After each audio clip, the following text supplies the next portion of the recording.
Daha yar olmaz o yardan bize, ne vefa bir itibardan bize.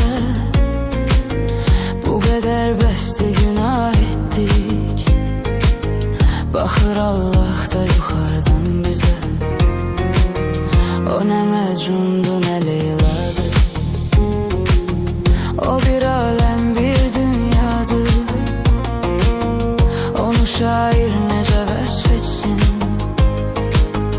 o hayalımdaki sevdadır. Mest edipdir bizi peymaneler, gece meyhaneler, gece meyhaneler.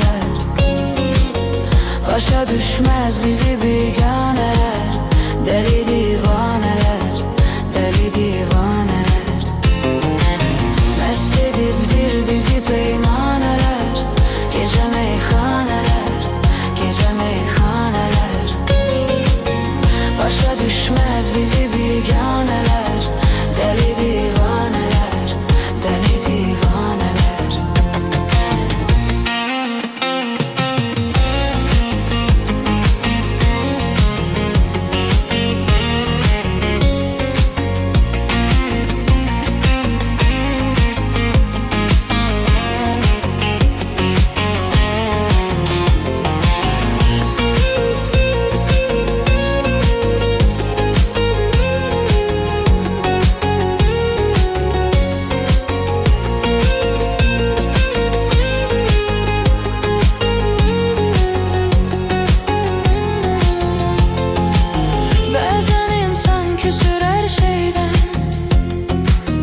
Kara kısmet kara taleyden, yüzümüz gülmedi onsuz da.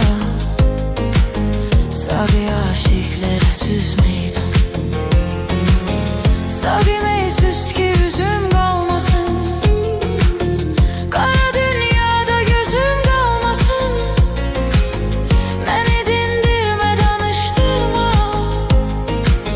yine içtim ki sözüm kalmasın.